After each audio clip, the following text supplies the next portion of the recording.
We are in Chapter 6, Normal Probability Distribution, Section 6.1, the Standard Normal Distribution.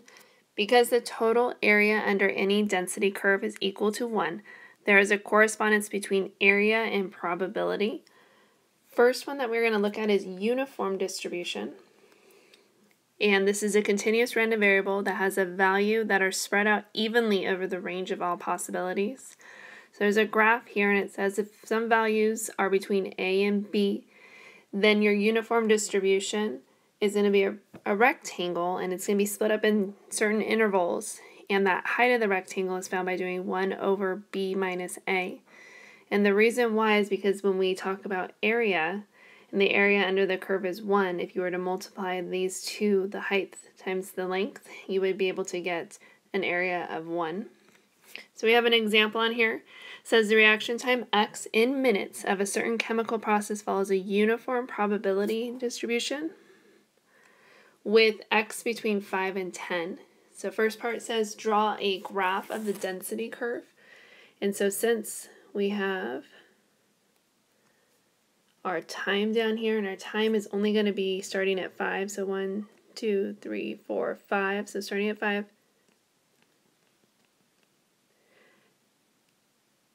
and then out to 10, and this is time, and we can put down in minutes. And then your vertical is going to correspond to the probability, so P of x. And so if we draw from 5 all the way over to 10, you'll notice that if we were to cut these in 1-minute increments, we would have a total of 5 different rectangles. And so the height of this is going to be 1 over b minus a, or 1 over 10 minus 5, or 1/5. And so what this says is that each of those rectangles has a little area of 1/5. So each of these is going to be 1/5. And if you were to add all of these up, you would get a total area of 1.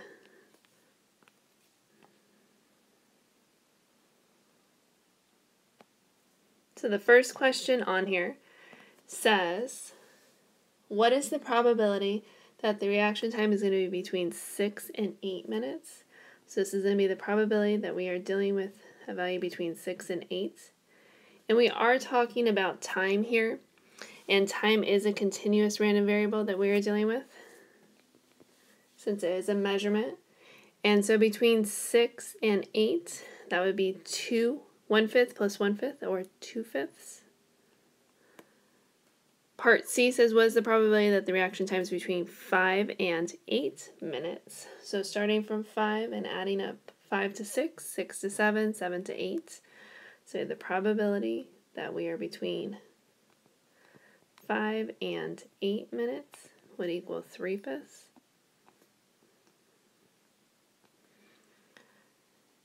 The next one says, what is the probability that the reaction time is less than 6 minutes? So less than, and since we're dealing with a continuous random variable, it doesn't matter if you put a less than or a less than or equal to symbol. They're going to work out to be an identical. And less than or equal to 6 or less than 6 is just going to be equal to 1/5.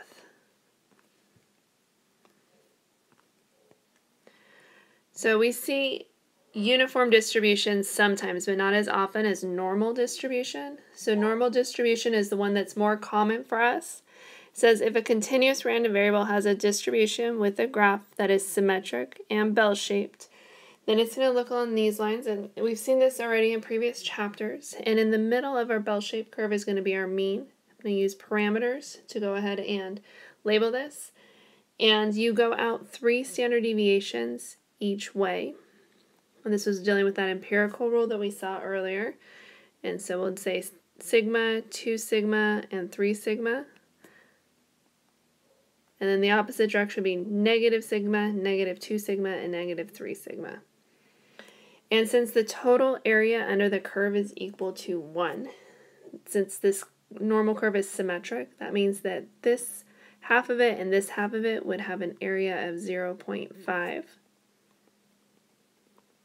And that again is because that total area under that normal curve is equal to 1. So properties of the normal density curve, which is what we have up above, is symmetric about the mean mu. 2 is because the mean equals the median equals the mode. The curve has a single peak, and the highest point occurs at x equals mu. The area under the curve is 1, which is our main idea here. The area under the curve to the right of mu is equal to the area under the curve to the left of mu, which is equal to 0.5 or 50%. As x gets larger and larger, the graph approaches but never reaches the horizontal axes, and likewise in the negative direction. And the empirical rule holds true.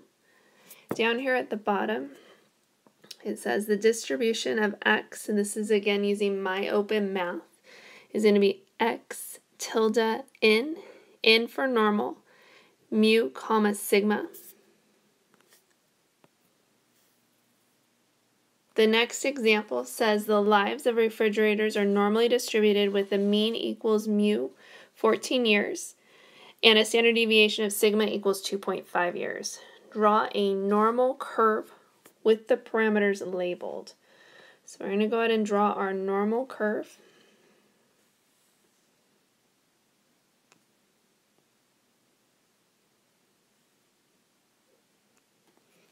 And since we have a mean of 14 years, that's where that would go, is in the middle. And again, we're going to go 3 standard deviations to the left and 3 standard deviations to the right. Make those evenly spaced since we are trying to make that look symmetric. So if we were to add our standard deviation, which is adding 2.5, we are going to get 16.5. Add another 2.5, we get 19. Adding another 2.5, we get 21.5. And likewise, going in the opposite direction, we are going to subtract 2.5 from the mean. We're going to get 11.5. Subtracting another 2.5, we get 9. And another 2.5, we get 6.5. So this is our normal curve with all of our parameters labeled. Part B says shade the region that represents the proportion of refrigerators that last more than 17 years. So more than 17 years. So since we have no number 17 down here on our axes at the bottom of our normal curve, I'm going to go ahead and approximate where 17 is. And I'm just going to draw a line there that goes from the bottom axis all the way up to that normal curve. I have no room down at the bottom to label it, but I will label it up here at the top and say 17. And since it says more than, I'm going to go ahead and shade this to the right, since that would be more than. Part C says, suppose the area under the normal curve to the right of x equals 17 is 0.1151. Provide 2 interpretations of the result. So 2 interpretations. So the first one that we're going to talk about is that if we know 0.1151 is going to be more than 17 years, we know that 0.1151 or 11.51% of fridges last more than 17 years.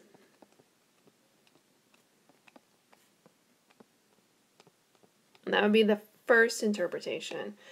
And looking at our graph, that is saying that this area right here is equal to 0.1151, or that 11.51%. So I am saying that this is where they last more than 17 years. Well, what's the probability that they're going to last less than 17 years? Well, that's this non-shaded region that we have from that vertical line at 17 all the way to the left. And to get this, we would do 1 minus 0.1151. And when we do that, we get 0.8849. And so our second interpretation is going to be that 88.49% of fridges last less than 17 years.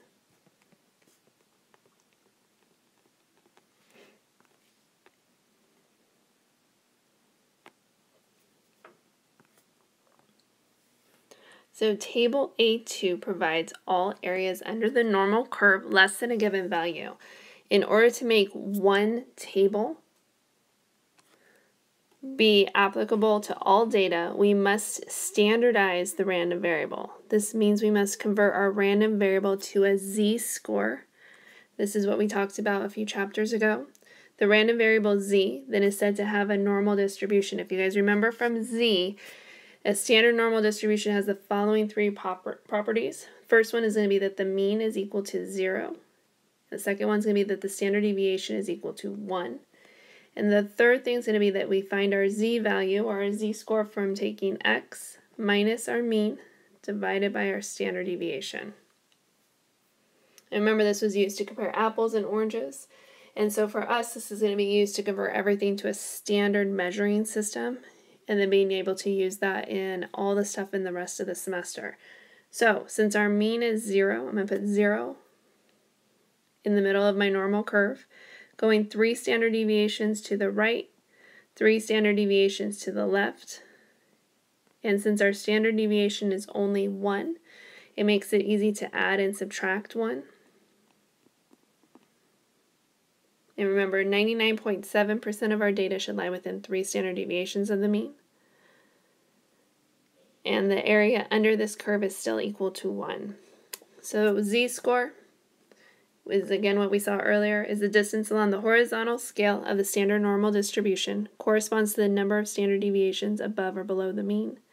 The area, the region under the curve, and the total area under the normal and uniform distribution is still 1.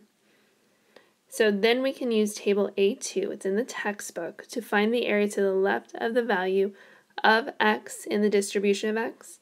To find the area to the right of the value, we are going to have to use the complement rule, or 1 minus the area to the left, since the total area under the normal curve is 1.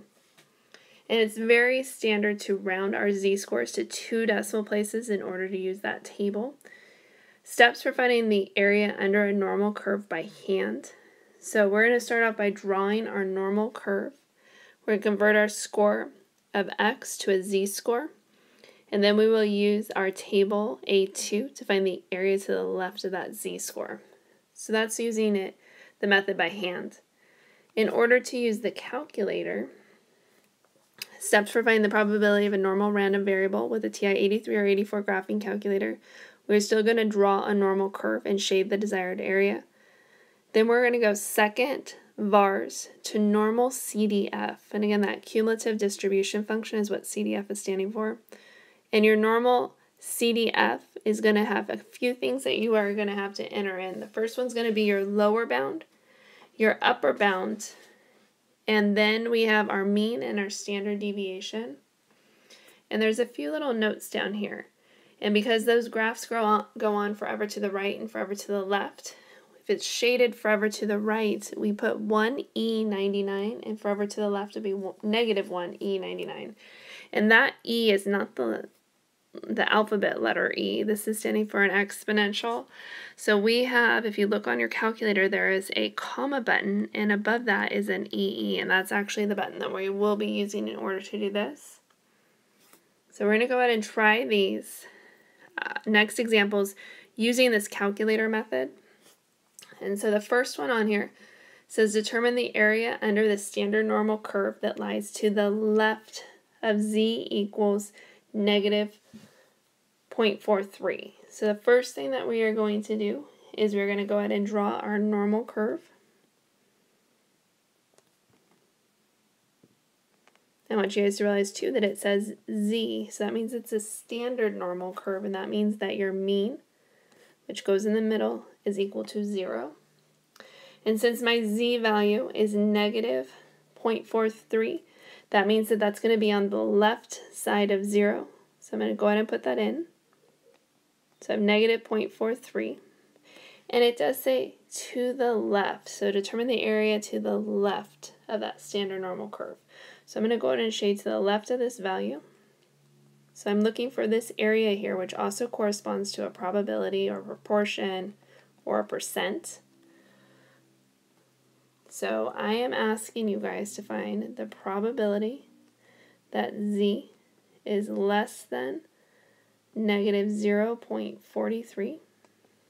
So to the left of negative 0.43. So in order to do this, we're going to use our calculator.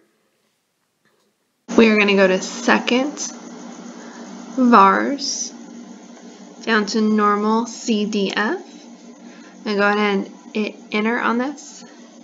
And I'm going to go ahead and type in our lower bound, which is going to be negative 1 e, which is going to be second, comma e. And that gives us our exponential, then 99. And then down here, we're going to go ahead and enter in negative. And again, that negative is the one that is in the parentheses. 0.43. And because we're dealing with a standard normal distribution, we have our mean is 0 and our standard deviation is 1. Select paste. From here, this is what the older style calculators are going to have you type in. So the lower, the upper, the mean, the standard deviation. Select enter. And then we get an answer, and again, rounding this 4 decimal places.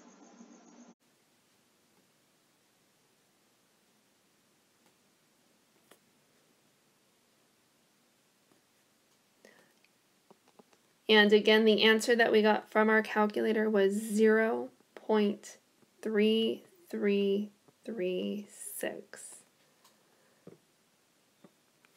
The second example next to this, we're going to go ahead and circle, and we will do that one together in class.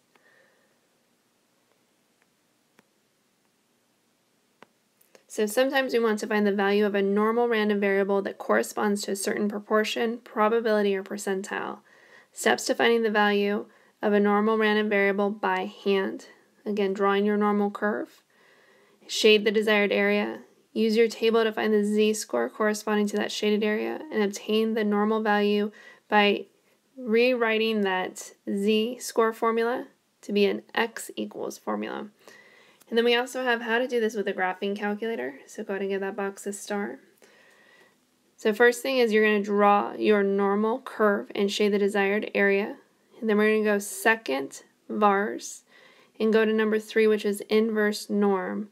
For inverse norm, the older style calculators, we're going to go ahead and put in the area to the left, and then our mean and our standard deviation. So in the next example, it says given that z is a standard normal random variable, find the z for each situation. So first thing we're going to do is draw a normal curve. So drawing our normal curve.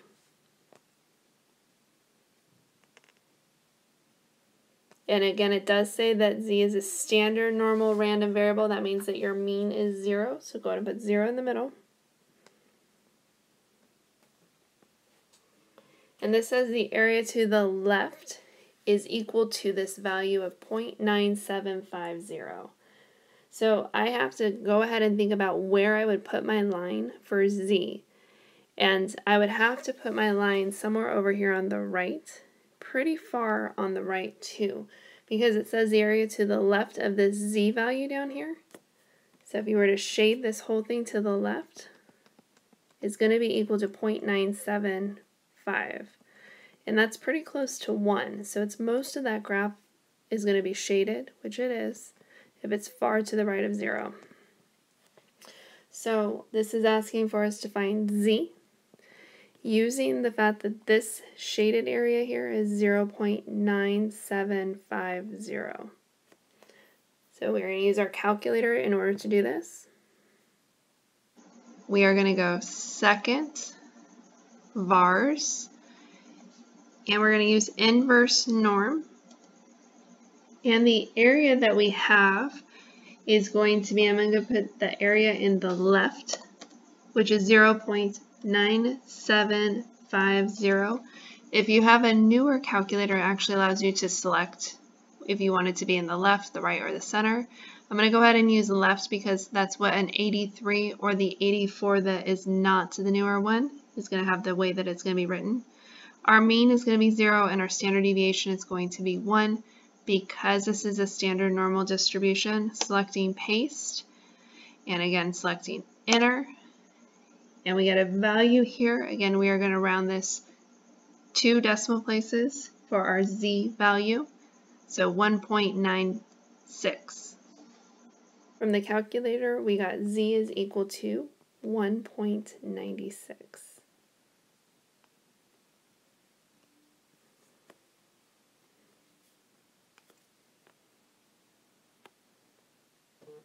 Part B, we will work out that part together in class.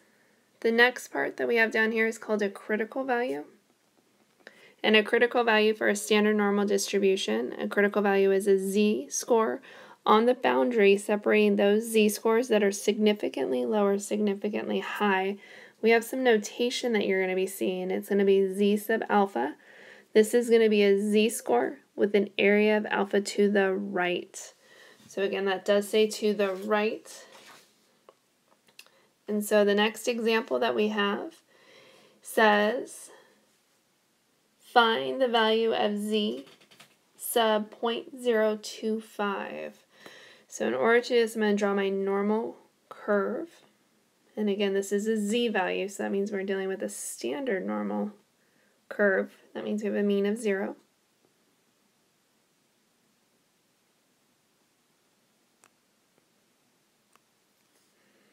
So putting 0 in the middle.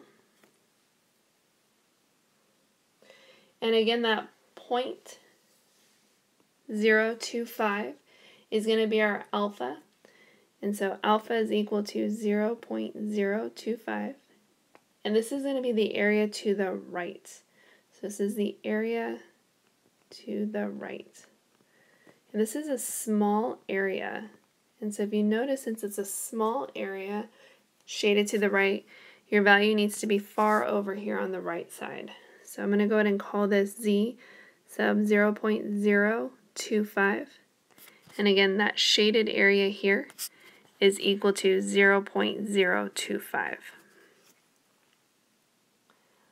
So in order to do this, for the older style calculators, we do need to know the area to the left of z, and I only know the area to the right, so I need to know this non-shaded area. And in order to do that, we're going to use a complement of 1 minus 0.025, which is going to work out to being 0.975. So again, using your calculator, we are going to go to second, vars, and we are going to use inverse norm again. And inverse norm, the area to the left, I'm going to go ahead and put down is 0.975. And our mean is 0, standard deviation is 1. This is the area to the left. Select enter on paste. And our z sub 0.025 is going to be equal to 1.96. From the calculator, we got z of 0.025 is equal to 1.96.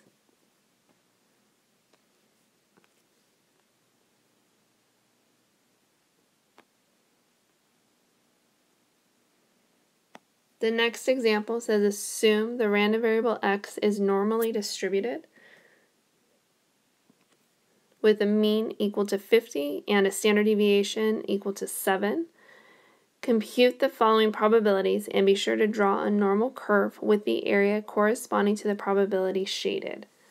So the first one that we have on here says the probability that x is less than or equal to 58. So we need to first start off by drawing our normal curve.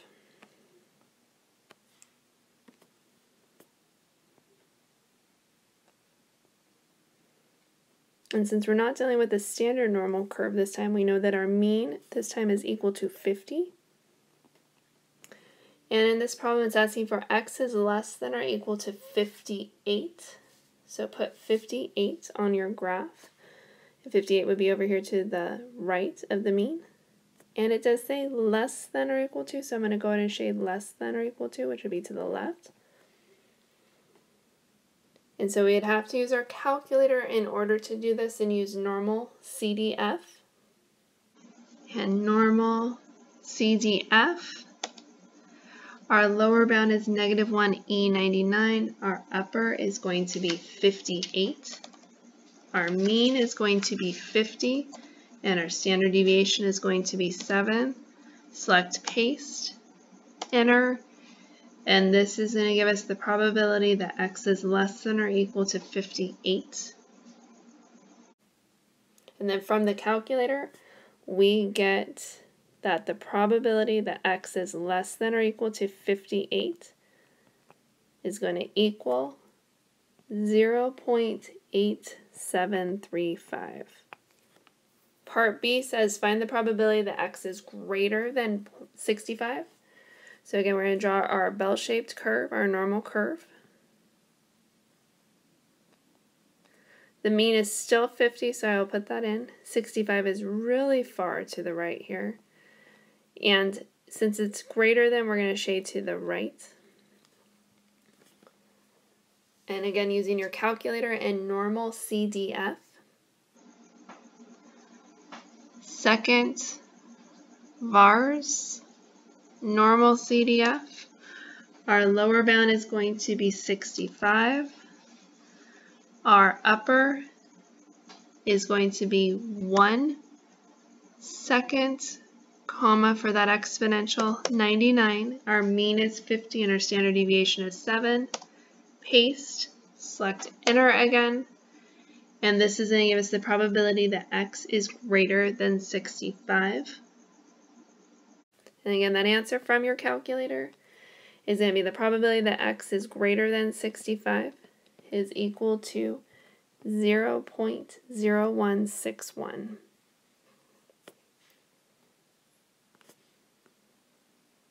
The next part, part C, says what is the probability that x is between 56 and 68?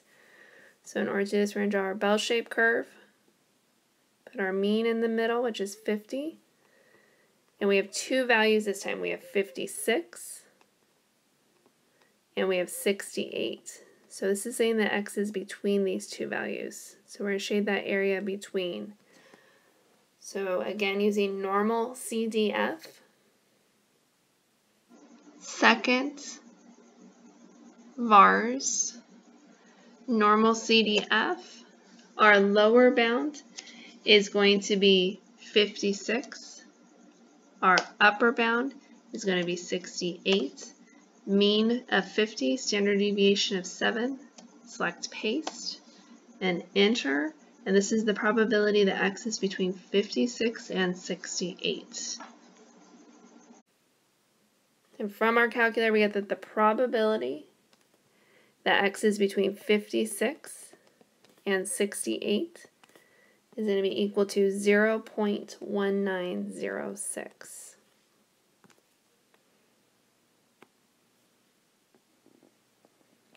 So the next example says find the value that separates the bottom 2.5% and find the value that separates the top 2.5% on a standard normal distribution. So let's go ahead and draw a standard normal distribution and talk about what this is meaning in the problem. So drawing our standard normal distribution, and since it's standard normal, we're going to have 0 in the middle. And it's saying the bottom 2.5%. And this as a decimal would have been 0.025. The bottom 2.5% would be something down here. Since this is a standard normal, I'm going to go ahead and call this one Z1. And so the bottom 2.5% means that we're going to have a cut off here that's going to separate this bottom 0.025 or 2.5%. And then likewise, it's asking for the top, the value that separates the top 2.5%. So I'm going to call this other value over here. And this area to the right of this value, Z2, is going to also be equal to 0.025. So in order to find the Z scores, or those Z values that we have here, we have to use inverse norm on our calculator. And so let's go ahead and calculate Z1 first and then Z2. So we're going to go ahead and get both of these values on your calculator and then see if you notice anything special about those two values that we have. So from the calculator, we got Z1 is equal to negative 1.96 and Z2 is equal to positive 1.96. So anything special that you notice with these two?